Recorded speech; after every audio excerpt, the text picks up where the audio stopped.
Are Norscan buildings worth the spoils in Tides of Torment? Wulfric the Wanderer will be my baseline for this video. Throg has Throg-specific things that will benefit him. We're going to dive in deep and look at what buildings can do for you and how much it's going to cost you. Or at least, cost your enemies, because they're going to get pillaged. Starting with small settlements without any building cost or time reduction, a Norse encampment from a colonized settlement generates 30 gold income per turn, growth plus 10, chaos undivided corruption plus 1, provides a garrison of 3 marauders, 1 spearman, 1 hunters, and 1 horseman. Also, just the basic building allows recruitment of basic marauders. Not the other kinds, just basic. Tier 2 for 1 population and 1500 gold, and 2 turns upgrades to Norse Moot. 60 gold, control plus 1, growth plus 20, corruption plus 1, adds plus 1 spearman to the garrison, and unlocks recruitment of the marauder hunters, that is, the axe chuckers.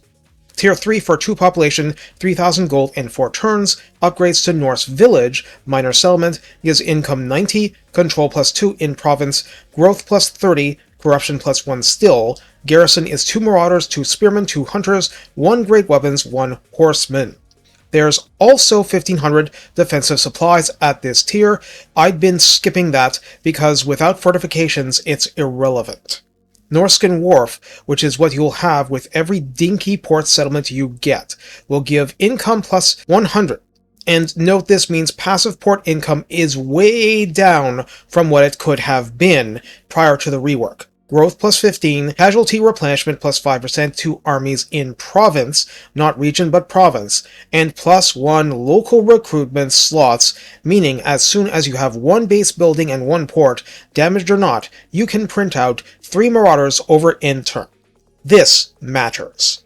Longship Builder for 4 turns and 2500 gold increases port income to 250, which is more decent, growth plus 30, casualty replenishment plus 10%, which is frankly very impressive, and local recruitment plus 1 slots, no increase here.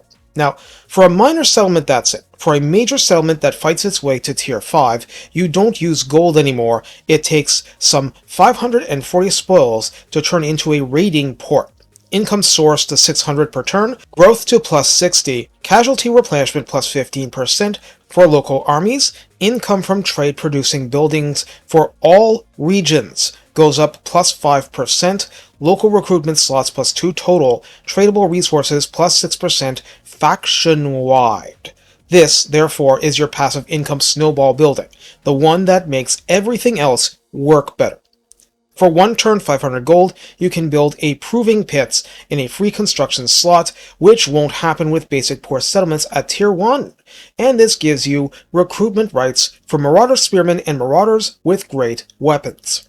Tier 2, for 2 turns, 750 gold, gets raiding camps, and here's where you get Marauder Hunters with javelins. Regulars came from the Tier 2 settlement building, and you get Marauder Bearmen, necessary for the legendary hero and useful besides. Since someone asked lately, you won't see the Bearmen recruitable unless you have the Tides of Torment content for Sail the Faithless. Now, Tier 3 is where it starts getting interesting, because there's obviously not going to be Tier 4 in a minor settlement, but you get a building taking 3 turns and 1500 gold, Warrior's Hut. And no, Norscan buildings do not trend toward giant gold expenditures. Or 2 turns and 400 spoils for Raider's Bazaar. The hut gets you Bearmen with great weapons and, crucially, Berserkers. The Bazaar can be used to recruit both of those plus champions and champions with great weapons.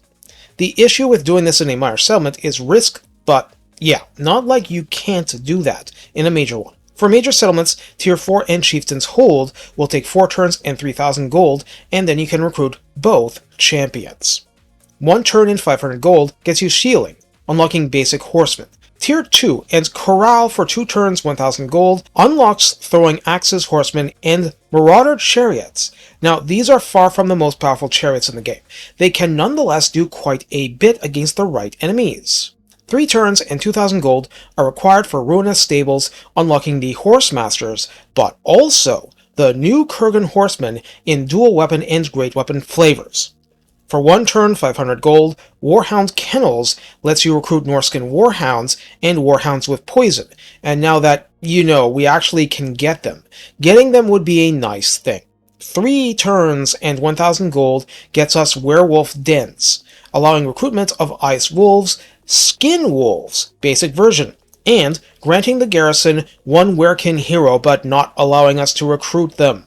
4 turns and 2000 gold for the Cave of Dark Offerings enables Werekin hero recruitment, as +1 capacity per such building keeps 1 Werekin in the Garrison and unlocks Armored Skin Wolves and Ice Wolf Chariots, so those are not obtained from the Horse building but instead are here. 2 turns, 2000 gold, provides Ice Troll Lairs, grants +5% movement range for your armies in this region and provides +10% raiding income in adjacent provinces, and unlocks recruitment of Norscan Trolls and Ice Trolls. I said at the start, this is for Wulfric. No end respect. 3 turns and 3500 gold gets you Frozen Karn Fields for +10% movement from this region, +20% rating for adjacent provinces, and unlocks recruitment of the Norscan Giant, which is your wall breaker of the faction, and thus I consider it kind of important. 4 turns and 5000 gold gives us the Cursed Cavern, missing the vowel. Same campaign range +10%, the rating benefit switches to +3% to all armies faction-wide, and allows recruitment of both Cursed Ettins. But 2 turns and 600 spoils, and you can build Colossal Offerings to recruit all of those prior units, and can even do it in minor settlements. Fog-Shrouded Fens for 2000 gold and 2 turns only provides the benefit of being able to recruit a Fimir Noble, but that's also your only possible hero recruit at tier 2 that isn't legendary. 3 turns and 3000 more gold gives Worm Chasm, grants local recruitment slots +1, gives +1 capacity for Fimir Nobles, and lets you recruit Feral Manticores, Dreadmaws, and basic Fimir Warriors. This is tier 3. In a major settlement, 4 turns and 5000 gold gets you Storm-Beaten Cliffs, giving a total capacity of +1 extra for Fimir Noble and Bale Fiend. Unlocks recruitment of the Bale Fiends, gives +2 local recruitment slots, and unlocks recruitment of Fimir Great Weapons and Chimera. Tier 5 and 5 turns and 7000 gold gets you Glacial Passages. This raises capacity for both the heroes to +2 for this building and allows recruitment of the Chaos Frost Dragon without further restrictions. But Tier 4 and 750 spoils allows Henge of Totems, 3 turns to build, reducing the local recruitment time of all Norscan monsters by 1 turn. +3 local recruitment slots, +2 to both heroes cap, allows recruitment of the prior units, and gives missile resistance +1% to all armies. And that's going to stack. A major settlement, 3 turns and 3500 gold for Chaos Totem, would allow Shaman Sorcerer recruitment with no room for improvement. Wulfric starts with 1 already.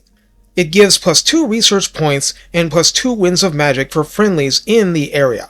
It's a big stretch for a minor settlement.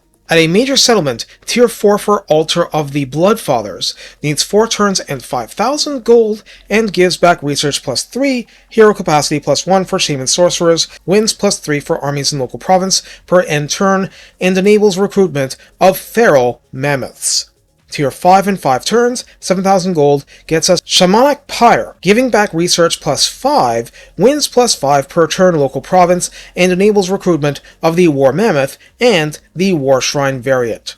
Tier 4, for 3 turns, 750 spoils, gives Shamanic Tribute, giving research +10, hero capacity +2 for Shaman Sorcerers, wins +10 for armies local province per end turn, and weapon strength +1% for all armies. Oh, and all mammoths can be recruited from this building. 2 turns and 750 gold gives you Guard Shack, +250 defensive supplies, and adds 2 Marauders and 1 Warhounds to the settlement. 3 turns, the right Idle Force unwalled settlement battles, does it? I don't think that's a thing anymore. Garrison gets 2 Spearmen in addition to the prior, +500 defensive supplies.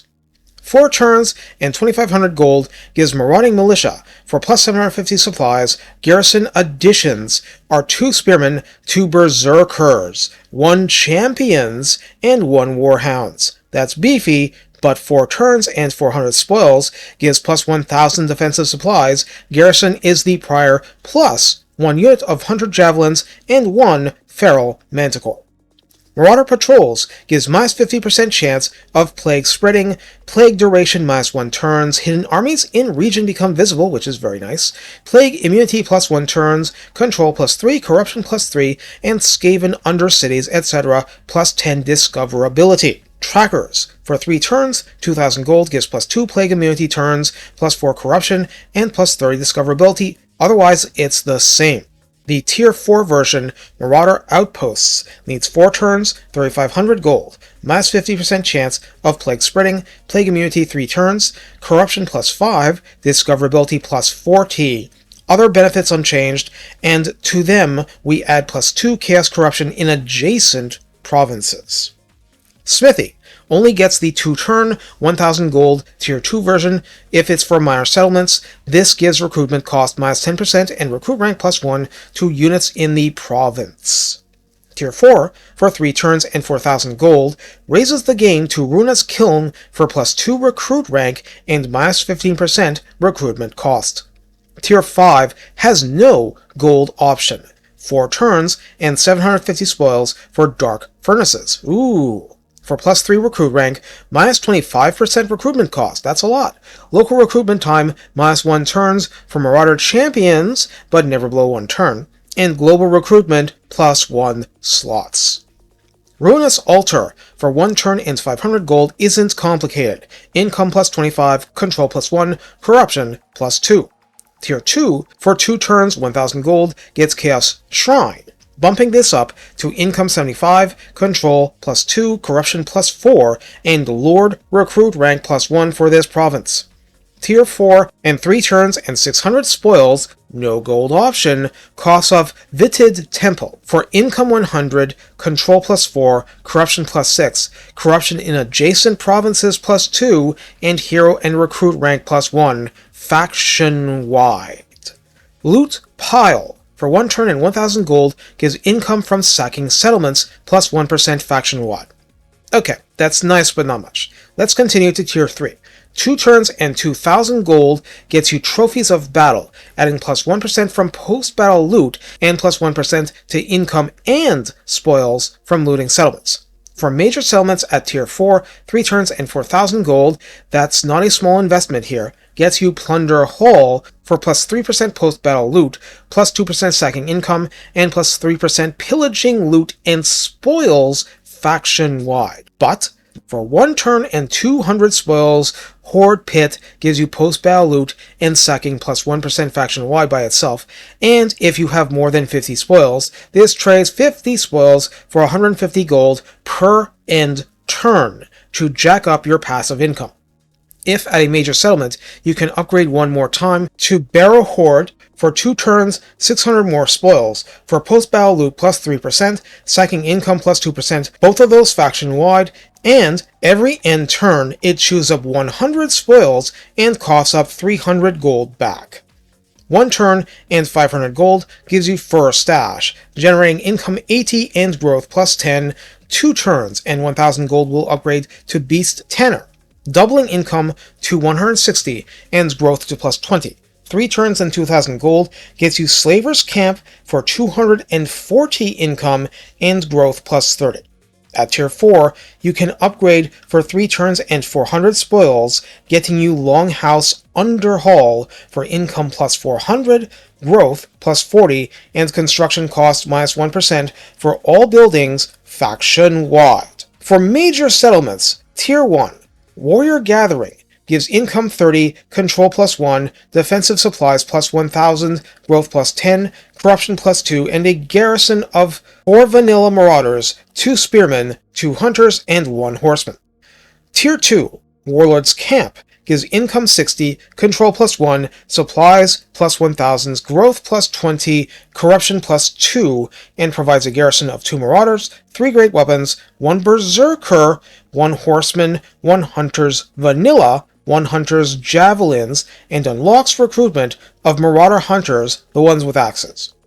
For Tier 3, same 2 population and 3,000 gold, and 4 turns to upgrade. Clan Enclave gives 90 income, 1,500 supplies, control plus 2, growth plus 30, corruption plus 3, and Garrison is 3 berserkers, 2 great weapons, 1 regular marauders, 1 spearmen, 1 hunters, 1 hunter's javelins, 1 horseman with throwing axes. For Tier 4, 4 population, 5 turns, and 6,000 gold required, which is still a bargain compared to most factions. Tribal Stronghold gives 120 income, plus 2 control, 1,500 supplies, growth plus 40, corruption plus 3, Garrison is 3 berserkers, 2 great weapons, 1 marauders, 1 spearmen, 1 champions, 1 hunters, 1 hunter's javelins, 1 horseman throwing axes. Tier 5 for 5 population and 8,000 gold in 6 turns gets you Greater Tribal Stronghold. Income 150, control plus 3, supplies 2,000, growth plus 50, corruption plus 4. Garrison is 3 berserkers, 2 great weapons, 1 marauders, 1 spearmen, 1 champions, 1 champions with great weapons, 1 hunters, 1 hunter's javelins, 1 horseman throwing axes. So what you get from this is in terms of hunters, nothing happens until you get to Tier 2 with city garrisons. They only get awesome at Tier 3, and then they improve very, very little further. But champions are nice. For major settlement defense, using a walled city as my example here, Tier 2 city for 2 turns and 1,500 gold gives Bloody Bulwark for plus 500 supplies, leadership plus 2 when under siege, melee defense plus 4 when under siege. Garrison provided is 1 marauder great weapons, 1 berserkers, 1 hunters with javelins above whatever you had before. 3 turns and 3,000 gold gets you skull-laden encampment. Ooh.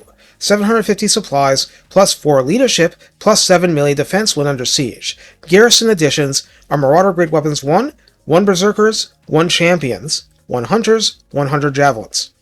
5 turns and 5,000 gold gives us Wall of Carcasses, for supplies plus 1,000, leadership plus 6, melee defense plus 10. Additions become 1 Berserkers, 1 Champions, 1 Ice Wolf Chariots, 1 Hunters, 1 Ice Trolls, and 1 Skin Wolves. Impressive. 6 turns and 600 spoils, no gold option. Gives our final upgrade, Figurehead Palisade. Ew. Supplies plus 1250, leadership plus 8, melee defense plus 14. That's a lot. Additions are 2 Armored Skin Wolves, 1 Berserkers, 1 Champions, 1 Hunters Vanilla, 1 Ice Wolf Chariots, 1 Ice Trolls, and to top it all off, 1 War Mammoth. Resource buildings will follow various patterns. As an example here, since I haven't seen them all, Cultist Camp with Medicine at Tier 2 for 1 turn, 750 gold, gives 100 gold income, 32 bundles trade resources, and plus 8% casualty replenishment rate for armies in that province. For altars, once established, Blighted Monolith of the Crow gives income 50, control plus 2, armies suffer minus 10% attrition in adjacent province, corruption plus 2 for that province, spoils plus 2 passively per turn, replenish casualties after the battle plus 2% in adjacent region. Garrison is 3 marauders, 2 great weapons, 1 horseman, 1 warhounds with poison. If upgraded to Tier 2, for 3 turns and 1,500 gold, income 100, attrition adjacent regions, minus 20%, corruption plus 3, melee attack and melee defense plus 1 for Chaos Warriors of Nurgle and Chaos Spawn of Nurgle faction-wide, replenish casualties plus 2% after winning battle in adjacent provinces, not regions, provinces. I presume it also means regions, but that's how it's written. Garrison is 2 marauders, 3 great weapons, 2 warhounds with poison, and 1 horseman. Of the Serpent gives income 50, control plus 2 again, corruption plus 2, spoils plus 2 per turn, an ambush success chance bonus for adjacent regions. Lords and heroes get plus 100 experience points in armies in adjacent provinces. Garrisons are unchanged for the type, so even for Serpent you get warhounds with poison. For Tier 2, same conditions, it's income 100, ambush, plus 20% in adjacent regions, plus 1 melee attack and defense for the Slaanesh versions of Chaos Warriors and Spawn. of the Hound gives spell resistance plus 5% to friendly armies in adjacent regions, and plus 5 movement range replenished after a battle. This is the mini Taurox mechanic for armies in adjacent provinces. The upgrade provides the usual increases to melee attack and defense for Khorne Chaos units and raises the spell resistance to plus 10% in adjacent regions. The movement range refunding does not increase. Of the Eagle gives plus 5% magic item drop chance rate in adjacent provinces, and plus 25 research points granted for winning a battle in adjacent province. Again, it seems like adjacent regions are included too. The item drop chance increases to plus 10% with the second tier altar. It's important to note that the 7.0.3 hotfix public rollout made this surplus research points, not research rate, which was resulting in instant research completion and was far and away the best exploit, strategy, for the faction early on. It's still a nice thing. Also, increased number of altars and raising favor level will increase certain returns, like this surplus research point gain, but since this video about buildings is big enough, we can go over that another time. This is your baseline. Defense building for 1 turn and 750 gold. This version of Marauding Militia, it's the same name, it's not the same building, gives control plus 3 in adjacent regions. Not sure if that reduces enemy control. Corruption plus 3 in adjacent regions. Recruitment rank plus 1 for all units. And if corruption is above 50, you get 50 gold too. Garrison is strengthened with 2 Marauders, 1 Berserkers, and 1 Horseman. The other options for 1 turn 750 gold start with Skull Rise, unlocking recruitment of Marauders and Spearmen, which does not come from the base building. It's tier 2 where the real action is. In other words, unless you get to tier 2, this is not a very good building. For 3 turns and 1500 gold, the Mock God option will vary depending on version. Crow for Nurgle gives recruitment slots plus 1, only if maxed out on Allegiance will this give upkeep minus 4% to Nurgle units and XP gain plus 10%. It gives the Garrison 1 Chaos Warriors of Nurgle with great weapons and 1 spawn of Nurgle, and unlocks recruitment of the same, but by default that's 2 warriors, 1 spawn maximum. And you do pay money despite the cap, but we'll get there. So that means at the beginning, if you actually had 4 different altars, you could get 2 Chaos Warriors of each god, and then you hit the cap. The other option, Carcass Heap, gives slots plus 1. If Chaos Undivided Corruption is above 50, then recruit rank plus 1 and recruitment cost minus 20%, which is a lot. Add Skin Wolves plus 1 and Marauder Hunter Javelins plus 1 to the Garrison, and allows the free recruitment of both. The Serpent version of Mock God has similar boosts and grants Chaos Warriors with Hell Scourges and Spawn of Slaanesh to the Garrison and allows limited recruitment of the same. The Eagle version has similar boosts and grants, of course, Spawn of Tzeentch, but also grants Chaos Warriors of Tzeentch with halberds. The key point here is that they're magical attack Chaos Warriors with a bit of barrier HP, charge defense versus large, armor piercing, and bonus versus large, which separates them from a lot of what's normal in your roster. The Khorne version, ditto, but your Chaos Warriors are of Khorne with dual weapons, which means they come with Frenzy, lots of damage, and spell resistance 35%. Trophies of Battle gives post-battle loot plus 5% and raiding income plus 10% for adjacent regions. 2 tier 2 options exist. Ravager Karn does this for adjacent regions.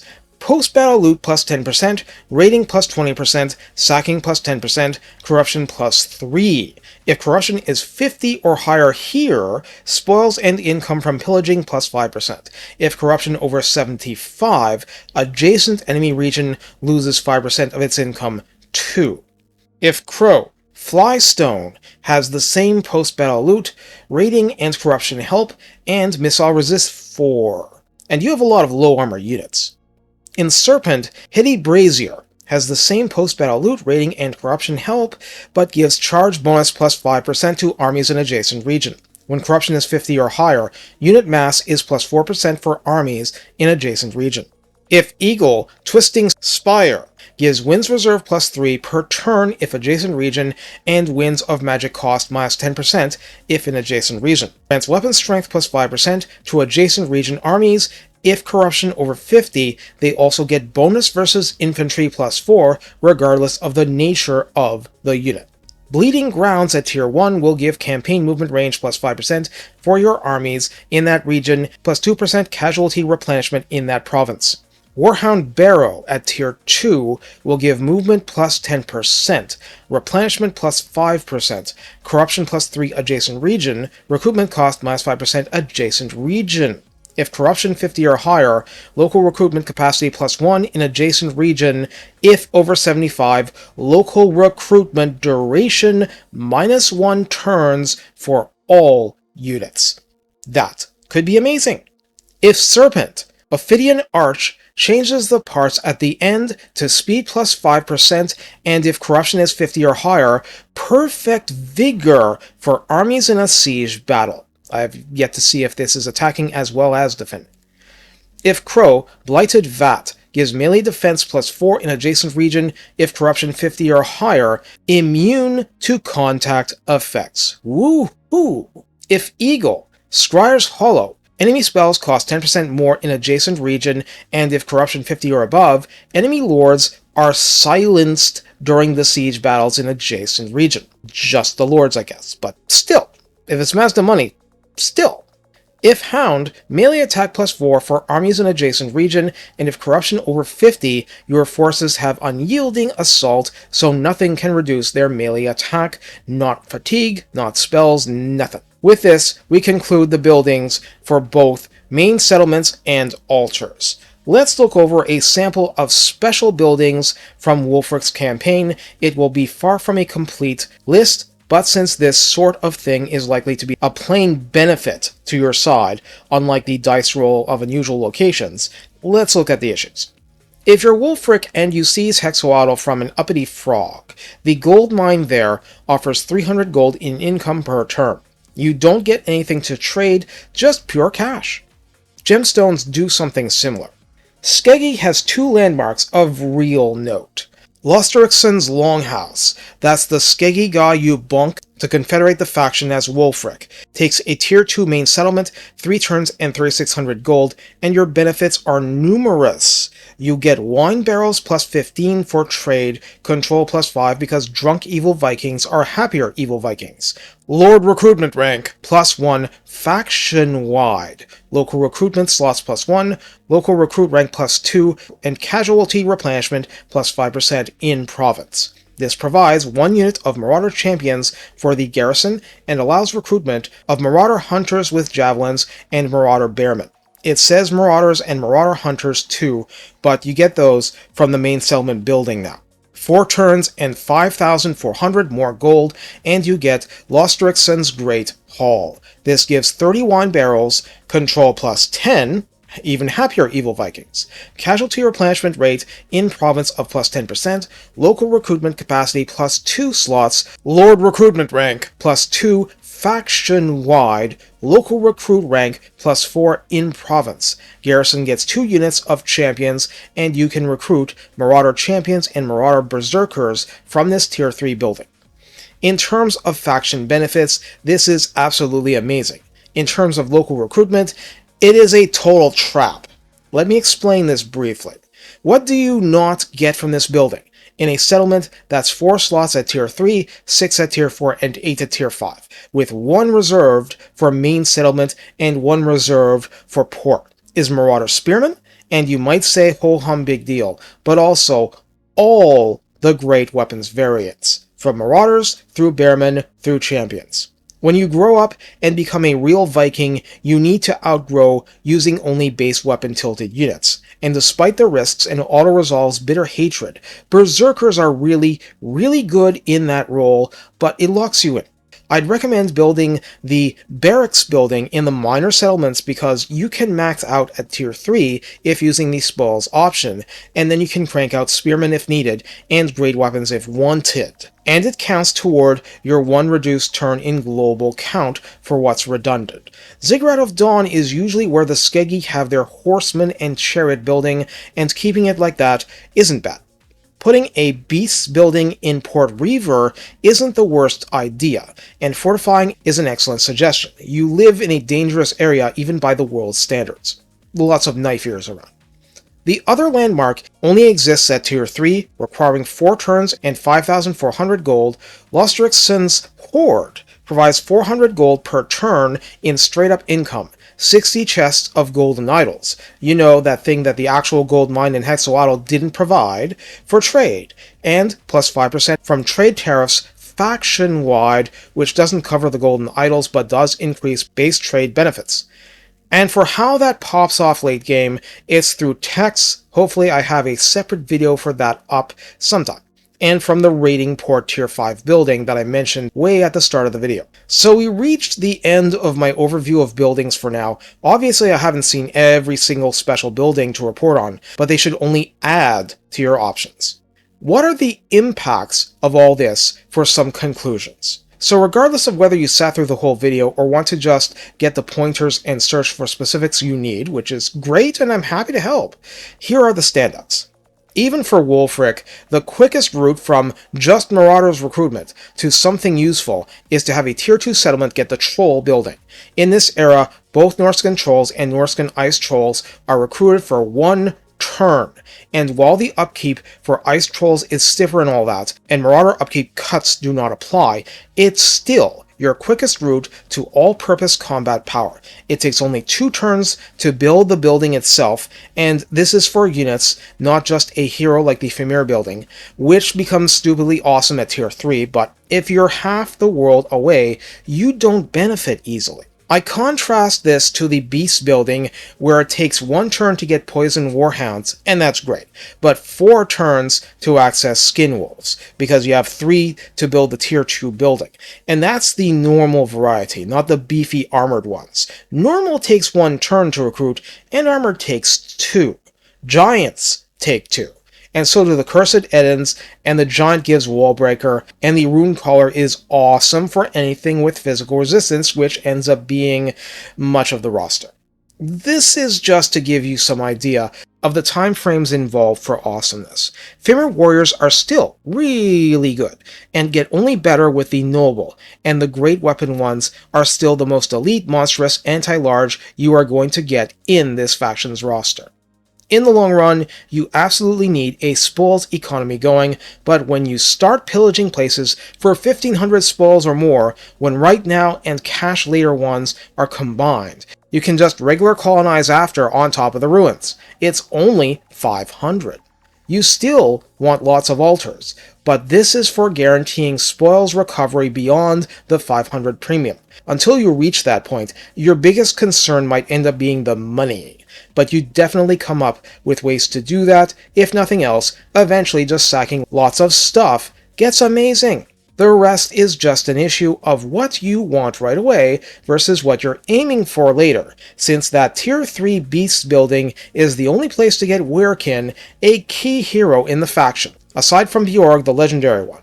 The Tier 4 monster buildings are the only place to get Bale Fiends, and the Tier 4 and up Mammoth buildings are how you build capacity for sorcerers beyond the first, aside from 1 tech, playing Sail, and stuff like that. So you know what you have to do. You have to raid a lot, you have to sack a lot, pillage all over the place, and then you get comfortable in your home areas, create expansion areas that will be very money hungry and will need time to build up in terms of growth, but you should be okay for lots of that. That's all for this video, and hopefully you got something out of it because there's a lot to know, and a lot to invest spoils currency into. But you're also saving a ton of money through that process, and that money is what you can devote to things like army upkeep. Take care, and have fun going from raiders to builders, doing great hauls in style. And wine. Copious amounts of wine.